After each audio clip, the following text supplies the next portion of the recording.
Good afternoon, everybody, and welcome to this week's From the Field Farm Chat with Idaho Wheat. My name is Ryan Mortensen. I am the Communications and Programs Manager for the Idaho Wheat Commission. Today we have with us today a researcher, principal researcher from the University of Idaho to talk about Idaho Wheat funded research regarding herbicide resistance in weeds. Joan Campbell, principal researcher at the University of Idaho. I'll give her a minute to introduce herself, but before I do that, I just want to make sure that you guys know that questions are always welcome. If you unmute your microphone or raise your hand icon, or if you just pop a question in the chat, I'll make sure to get that question asked and hopefully answered throughout this podcast today. So, Joan, if you wouldn't mind just giving us a brief background, who you are, what you do for the university, and then let's dive into the research that you've been working on for the past little bit about herbicide resistance and weeds for Idaho wheat production. Okay, thank you. My name, as you know, is Joan, and I've been working at the University of Idaho, coming up on my 45th anniversary. I started in 1980, and I've been doing pretty much similar things. As time goes on, we adjust as to what's necessary. Certainly, herbicide resistance has been important for the last 30 years and becoming more and more important. So I also have a portion of my appointment is teaching. So I teach pesticides in the environment as well as an introductory weed control class. And in my spare time, I do research. So we're doing a number of different things for the growers and trying to approach different ways of attacking the herbicide resistant program. One of them, of course, is to keep track of the resistance that is out there. And we do that by surveys. We completed a couple of years ago, we completed the Italian ryegrass survey in northern Idaho and eastern Washington, which was a resurvey of something that had been done 10, 11 years earlier. So we could see the advancement. And we started a couple of years ago with a wild oat survey, and that's in conjunction with Albert Adjesawar down in Kimberly. He's also doing the southern Idaho portion of it. So we will be in our third year of collections this year. And so that gives us an idea of where the resistance is occurring and which herbicides are the ones we need to be watching. So that's the survey part of it, as well as people, growers, fieldmen, chem reps, different people send us samples that they think might possibly have resistance, and we screen those in our greenhouse during the winter. And that helps us keep track of what might be up and coming for things we need to look at that are spreading. And so all of that is more like, okay, trying to keep our pulse on what's happening out there. And then as far as how do we then address it? Well, we've got a number of things that we're looking at. I have a good friend, lead scientist at Oregon State University, now emeritus, but she would always say, we sprayed ourselves into this problem and we're not going to spray ourselves out of it. That was always her comment on it. And I think, there's a lot to be said for that. However, I don't think at this point in time we can say herbicides are going away. And one of the things that we have been doing the last 2-3 years is looking at herbicides that are registered in other parts of the world. So global registrations, but they're not registered in the US. And the importance of that is if it does come to the US and does get a registration, we'll at least have some understanding of what's going on. Now, there's no guarantee that any of these will work for our problem weeds.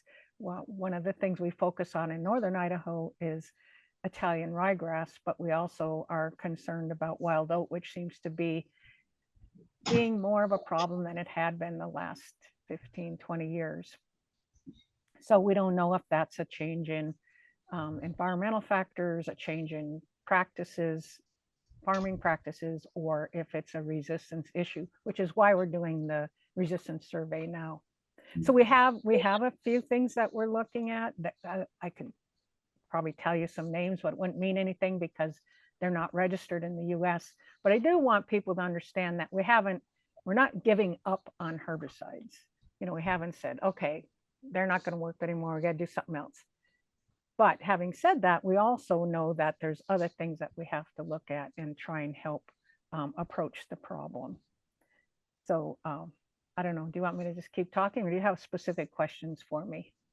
So I'm wondering, Joan, are there specific integrated weed management practices that you are seeing have been successful in your field trials? Yeah, I think one of the things is, and we've always said this, I've always said Weed Science 101 is crop competition. Anything you can do to grow your crop better is going to compete with weeds better. And that could be anything from making sure that variety is the best variety you choose, or it could be seeding rate, seed timing, any other practices that you do to make sure that the crop grows better, whether it be proper fertilization or controlling other pests, diseases, anything like that. But one of the things that we've been focusing on here, because we have seen quite a drop in soil pH, is looking at liming. And so I've done a few things, and one of them is also in conjunction with Kurt Schroeder, who has a graduate student working on this program.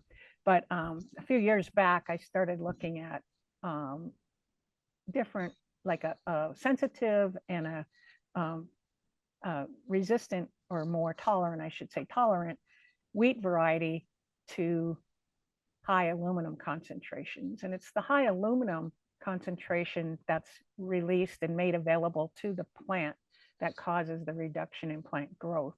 But it's a result of the lower pH. So at the lower pHs, there's more aluminum ion available to the plant to take up, and that causes first a root response, and then of course anytime you affect roots, it's going to affect anything that the roots take up, whether it be water or nutrients. And so we can see a real reduction in top growth as well. So I looked at that in conjunction with wild oat, and as I stated earlier, if the plant grows better, the plant you want, the crop you want, so if the wheat is growing better, that's going to compete better with the wild oat or any other weed that's out there.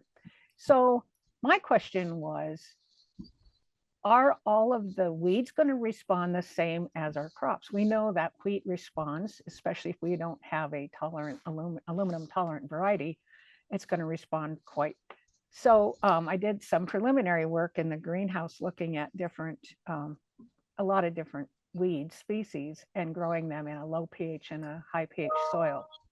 And it was interesting because some of them responded the same as our crops do, where like lamb's quarters and prickly lettuce, if we increase the pH, they grew better.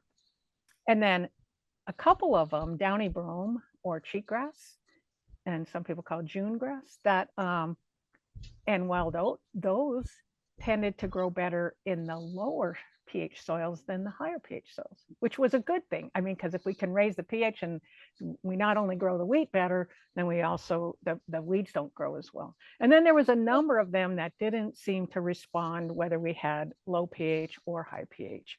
Then that included ryegrass, ventinata, windgrass, rattle fescue. So they seem to grow equally well, whatever the pH was. And we did this in mineral soil so that it would have that aluminum ion present. You have to make sure that you're using the type of soil.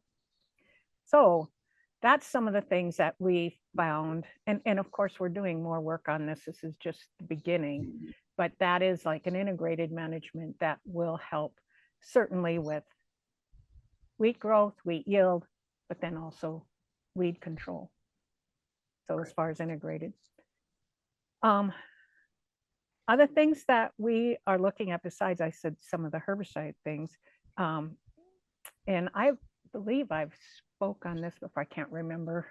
I've spoken in different venues on this, the directed energy, which is exposing weed seeds as they come out the back of the combine, very similar to the mills. So the impact mills that that physically destroy the weed seeds when they come out the back of the combine, using a directed energy, which is a infrared plus a high energy LED blue light.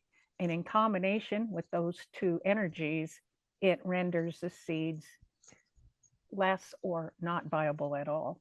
And so that's what we're continuing to do some work with there. And the reason for that is the mills do work. There's no problem, but they have a few drawbacks. One is high energy. You need to slow down because of the energy and because of they could tend to plug up. So you're using a lot more fuel, having to slow down a little bit at harvest time, which is not desirable. And they also cause a very fine dust that could be quite combustible, and fire hazards are a real concern with that. So with the directed energy, instead of the mill, we don't have the energy consumption. So it's like a tenth of the energy, 8 horsepower instead of 80 horsepower requirement. And we don't have the dust that's formed from the impact mill or the heat. There's also a lot of heat that can be generated from that metal on metal with the mill running. And then in our area where it's not, a lot of areas not flat, we're climbing a lot of steep hills. And so then if you have to have the leveler on, and that takes energy, it just, that's another impact that we don't have to worry about with energy. So I'm continuing to look at that, and we have seen some real success with weed seed being either non-viable or reducing the viability. We just recently had the machine retooled to, this is not something that's available commercially. I'm working with a company that's developing this technology.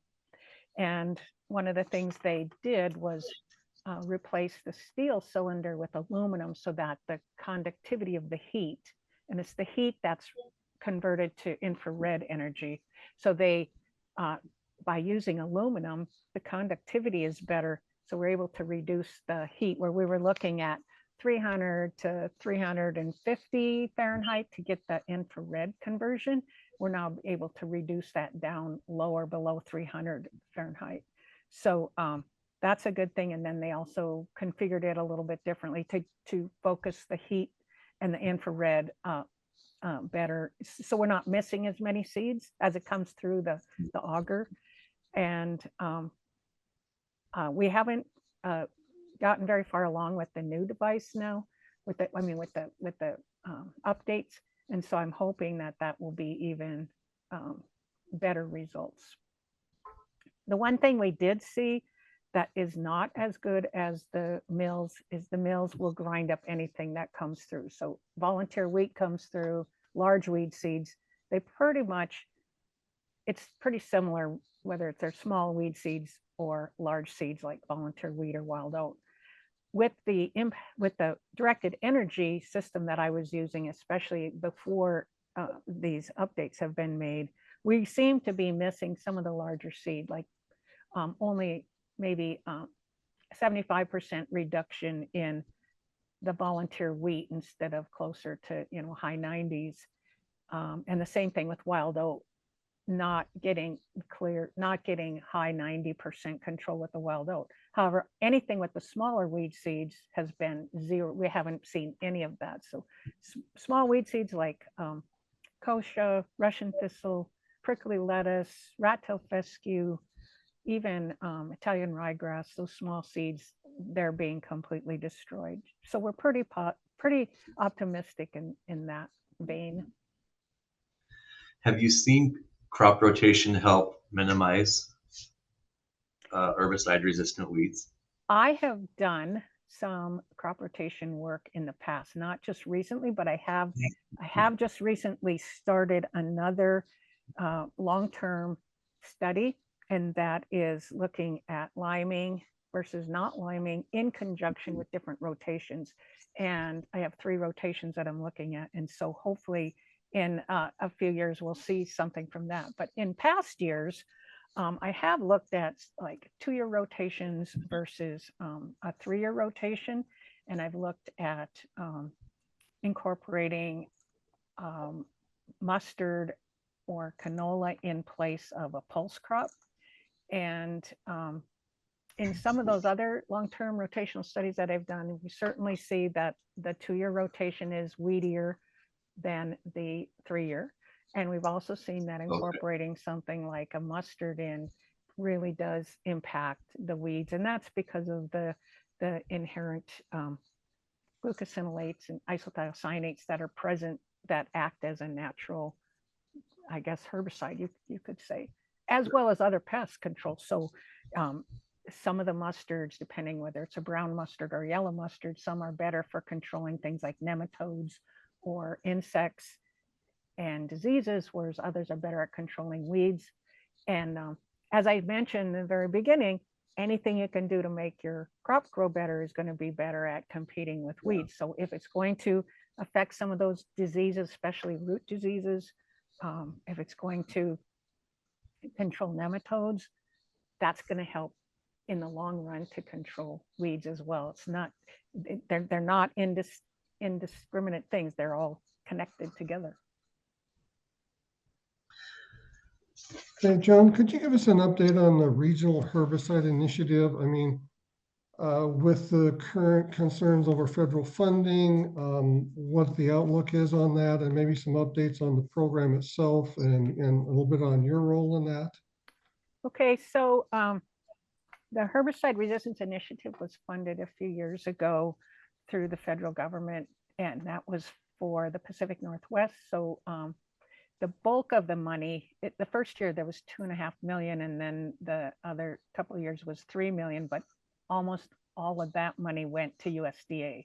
The plan was to put a weed scientist at Pendleton, at USDA weed scientist at Pendleton, and 2 weed scientists at Pullman, USDA weed scientists.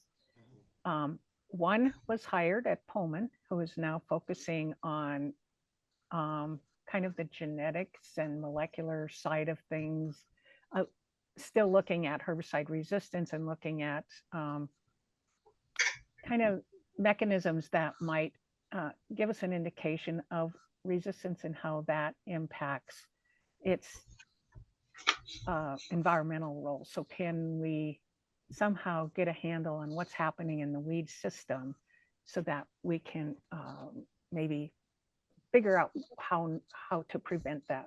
I mean, she's only been in the position about a year now, so it will take some time before we see some real results on that. But she's doing a lot of work looking at a lot of the biology of the plants. The other 2 positions, I believe, are now gone due to this recent federal government that money is not, they are not going to fulfill those 2 positions. They tried the first search at Pendleton was a failed search, and by the time, the thing about USDA, it moves really slowly. So I don't know, I've never worked in USDA, but from what people who do tell me, that it's slow. Everything is slow going. I don't know why, but that's kind of what happened before they got those positions filled. And then with the pullback of federal funding, I don't think those are going to get fulfilled. So some of the money is also going to Washington State University, Ian Burke's program. And I think maybe the extension weed scientist, Drew Lyon, was getting some. I don't really know how the money was split out, but most of the university level money went to WSU. University of Idaho has a portion, and Oregon State University got a smaller amount. So that's kind of, most of it went to Washington, some to Idaho, and lesser to Oregon. But all of the weed scientists are pretty much involved in the Herbicide Resistance Initiative. Does that help? Are you funding for you and Albert vulnerable then? Or you haven't heard anything about next fiscal year yet? From what they had a meeting on Tuesday, and from my understanding is that funding is going to come in this year. Whether it continues to come in 27, it was a 5-year program, so it's scheduled to end in 27. Okay. nobody has a crystal ball as to whether it'll come in 27. But right now the funding's there. They say they tend to look at it as a big pot of money. So whether it's USDA, university, however it is there's a pot of money there, and they're like, well, if there's money, you don't need any more. So it's interesting how they look at things, but that's kind of, so this money, I mean, I have asked for funding from the Wheat Commission for every year since I've been here. And the Wheat Commission has always funded my program, and thank you very much. And thank you to the growers. And so I do get funding from the Herbicide Resistance Initiative. That is to help supplement. So I've been able to purchase like all these things that I've been talking about with the directed energy. I have actually 3 different facets of that. I haven't talked about the other 2 facets. And I had to purchase equipment, and I have had to purchase equipment for, I also, well, we're looking at weed seed. There's a lot of things, I just haven't talked about everything, weed seed soil banks. So we're trying to monitor the seeds in the soil. What we're hoping to do is drive down the seeds that are present in the soil, which we call the seed bank. And if we don't have seeds there, then we don't have to worry about the weeds coming. So we're trying to prevent that from building up or trying to drive it down. And the way we do that is by monitoring it, taking samples over time, and then extracting the seeds from the soil samples and quantifying and qualifying those. And that takes a lot of time and energy and labor. And so in combination with funding from Wheat Commission and other sources and the HRI funding, we're able to expand that, and hopefully, and we work really well together with Oregon State and Washington State University. So I think that's a real benefit that we have a good group that works together. Joan, I'm sure you're aware that crop protection chemicals seem to be on the very high on the radar for HHS and the USDA right now. Any thoughts or concerns that you have on where this might be headed? Concerns, yes. Thoughts, I could be anywhere. I mean, I have no idea what might happen. I know what I hope it doesn't, get cut way down. For glyphosate, that is one particular that just really, I don't understand at all. It's a safe compound for animals. It's a great compound environmentally. It doesn't have any runoff water, doesn't have any groundwater contamination. It doesn't carry over. It's been shown to be very safe, regardless of what some of the things that are out there, And that's one that I think I don't know how, that's one I don't know how we would replace. So, I mean, that's a really good point. I think that's the one everyone's most concerned about, because there isn't an obvious replacement for something that's that versatile and used in so many different production systems. Now, I don't know, there's not necessarily anything we can do about it. Like I say, there isn't really an obvious replacement out there. There is nothing that comes close to it that, doesn't carry over, doesn't have an environmental impact, and is safe to use. And it's inexpensive. It's a pretty simple compound. It's just a glycine with a phosphate group on it. That's it. It's simple. We'll keep our fingers crossed. Okay. And as far as new compounds coming, so 25 years of Roundup Ready crops was detrimental, was terrible. And, that never, there was a few weed scientists who spoke out greatly against using so many Roundup, not that Roundup Ready shouldn't have been used at all, but to have what they did in the Midwest, Roundup Ready corn, Roundup Ready soybeans, Roundup Ready cotton, over and over and over and over, was detrimental to the development of resistant weeds. And also it was very detrimental to the registration of products. in the United States of America, corn and soybeans reign king. I mean, they are the big thing. And if a company's going to register a compound, they're going to register it on corn and soybeans because that's where they're going to make money. Well, when Roundup Ready crops were only having Roundup applied, they shelved all of their development.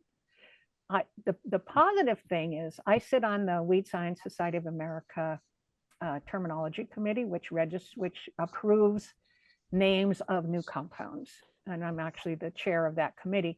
And this past year, the last 12 months, or even less than 12 months, there were 14 requests for approvals for new herbicide names. In the previous years that I've been on this committee, there's either been 0 or 1, and I think one year we had 3. This past 12 months, we had 14. So that doesn't mean they won't come to play. It doesn't mean any of them will be registered on wheat. It does mean that now with the whole problem with glyphosate and the Roundup Ready, the companies are now bringing out more products for her in the form of herbicides. No, that's exciting because you can, as you well know, chemical rotation is really important as Yes. well. And part of our concern about losing chemistries is losing the ability to rotate and manage chemistries and reduce our herbicide-resistant wheat population. So that's a positive news. That's great. Yeah, I don't want to overstep my bounds, and because I don't know where these are going to be registered. We just had the request for them for the names to be approved and the groups and the modes of action. Now, the unfortunate part is most of those are not new modes of action. They're modes of action that we've already seen. Some of them were new and some are unknown. I mean, they're like, we don't even know where to put this because we haven't seen it yet. So that's positive.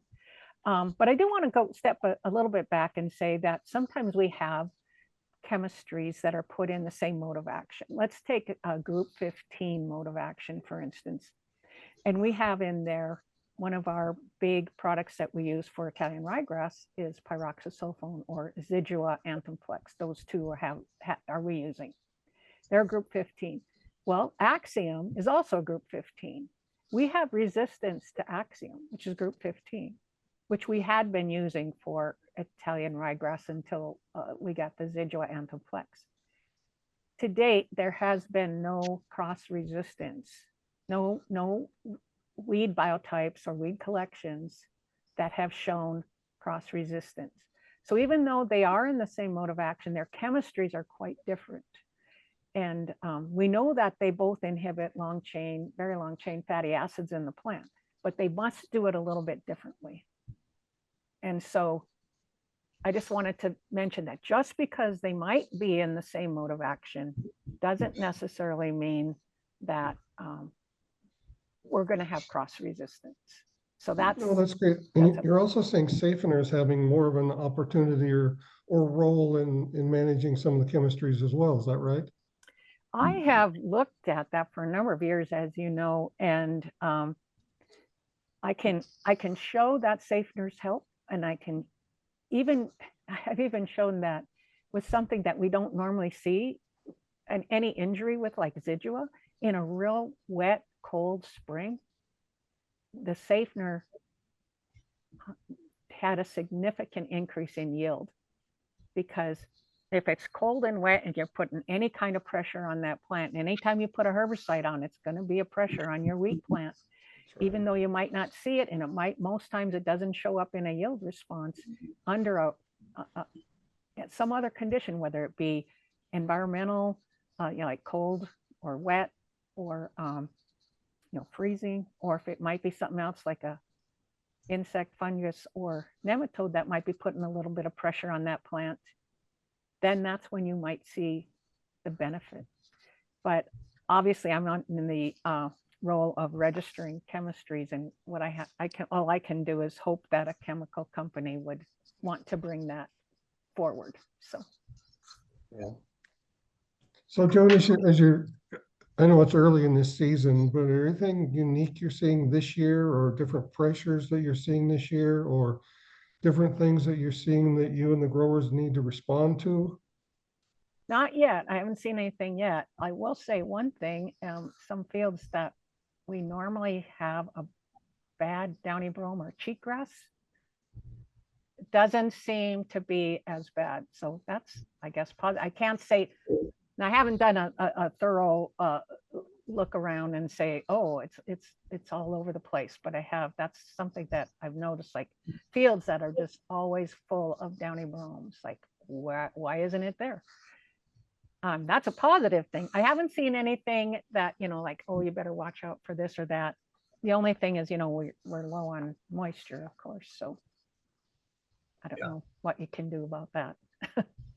Up here, we can't do anything. Well, the work you're doing, Joan, is great. We appreciate all the time and effort you're putting into this research and utilizing the funds effectively. So thank you for all that you do for the wheat growers. We appreciate it. Okay. And thank you for your support. It's always good to talk to you. Have a good day. Thanks, Joan. For those on the call, thank you for joining. I just want to remind you that we will have a recording of this podcast uploaded to our website as well as our YouTube and Spotify channel. So look for that coming out here in the next day or so. And then we will look forward to seeing you all next time for our From the Field Farm Chat with Idaho Wheat. Thank you and have a great weekend.